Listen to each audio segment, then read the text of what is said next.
সমুদ্রের নিজস্ব কোনো সীমানা নেই। এক মহাসাগরে যখন কোনো ঝড়ের জন্ম হয়, তার চূড়ান্ত আঘাত এসে আছড়ে পড়ে হাজার হাজার মাইল দূরে অন্য কোনো শান্ত উপকূলে। ঠিক যেমন মধ্যপ্রাচ্যের মরুভূমিতে জ্বলে ওঠা যুদ্ধের আগুন আজ আর কেবল সেই ভূখণ্ডের মধ্যে কিন্তু সীমাবদ্ধ নেই।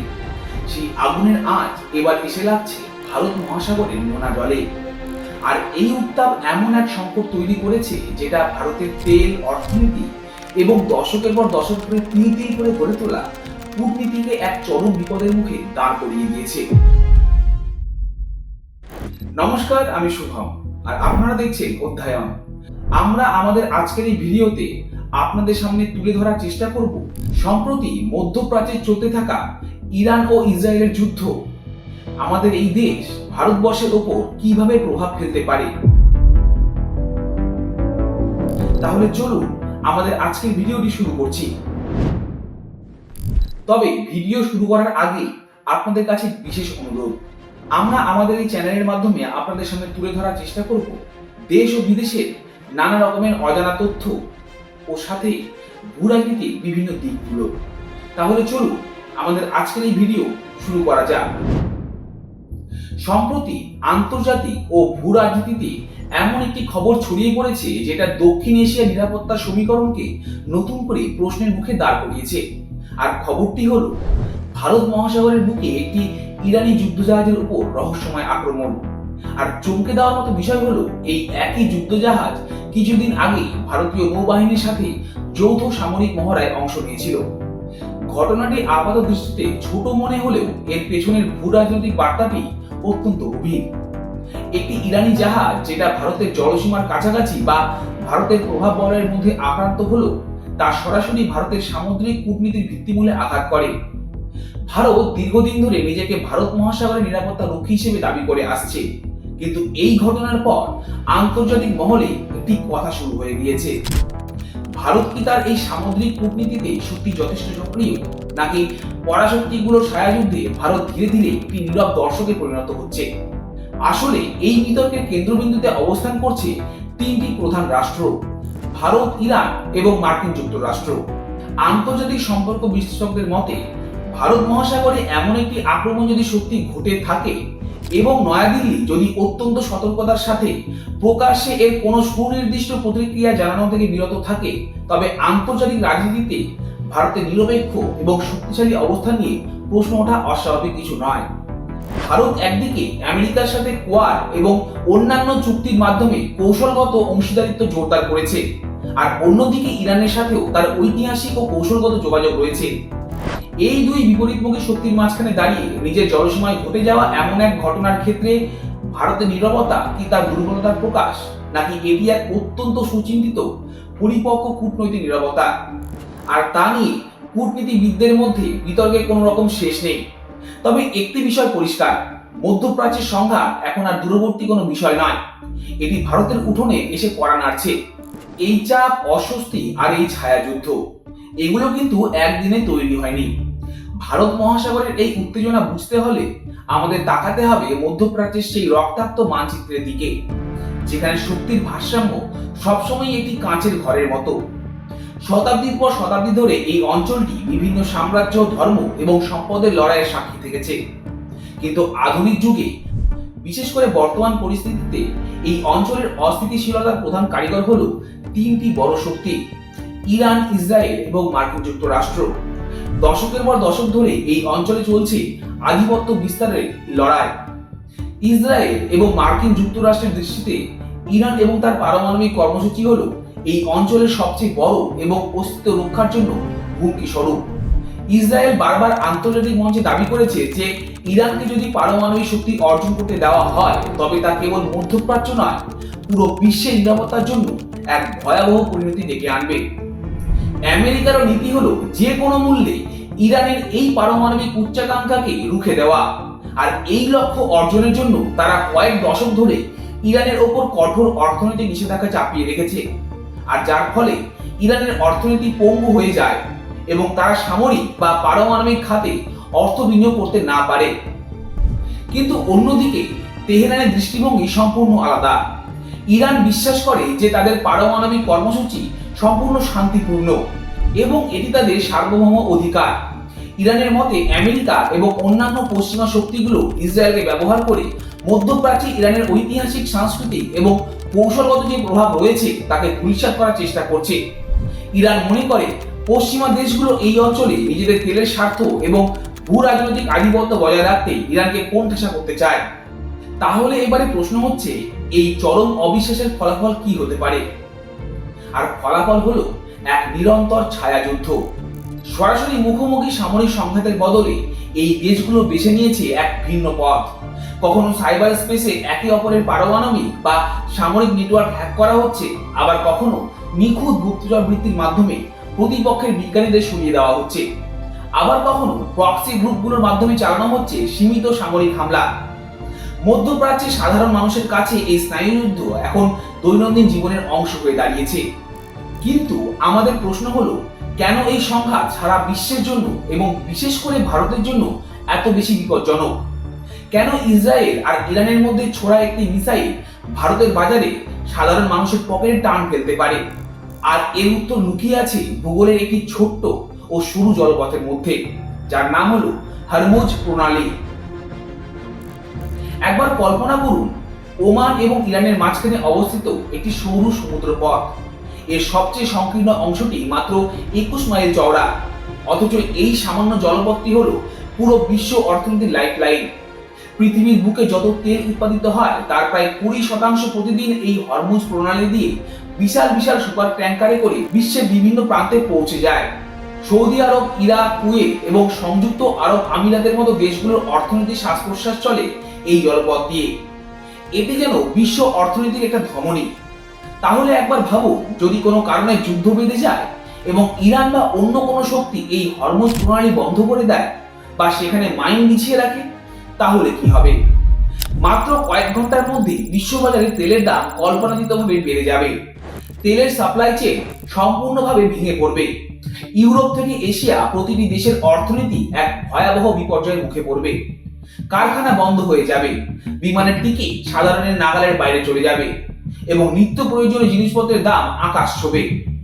জ্বালানি সংকট এমন এক পর্যায়ে পৌঁছাবে যেটা আধুনিক বিশ্ব হয়তো গত 50 বছরও দেখেনি। আর এখানেই আসে ভারতের জন্য সবচেয়ে বড় অশনি সংকেত। ভারত বিশ্বের অন্যতম দ্রুত বর্ধনশীল অর্থনীতি এবং তৃতীয় বৃহত্তম তেল আমদানিকারক দেশ।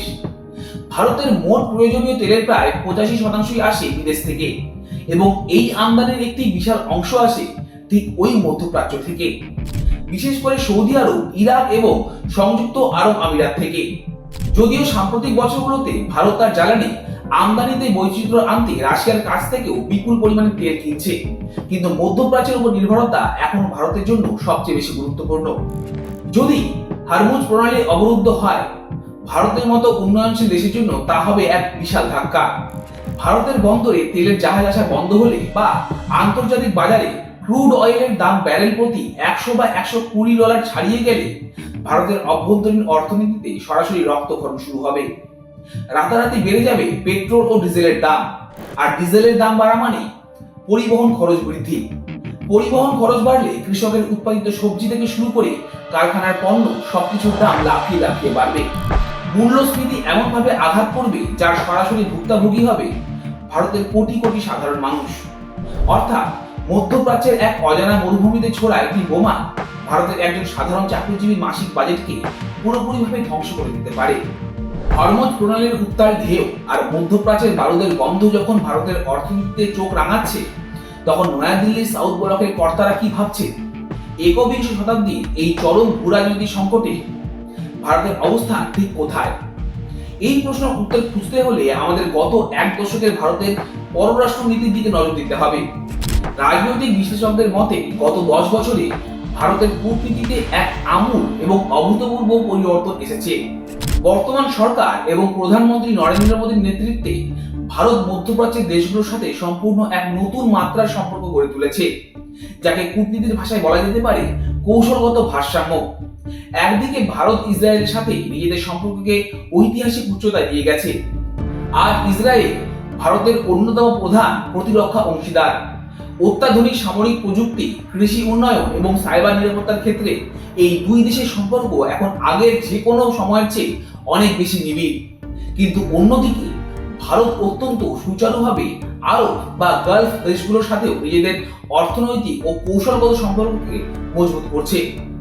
সংযুক্ত আরব আমিরাত বা সৌদি আরবের মতো দেশগুলো যারা একসময় পাকিস্তানের ঘনিষ্ঠ মিত্র ছিল, তারা আজ ভারতের অন্যতম বড় বিনিয়োগকারী এবং কৌশলগত অংশীদার।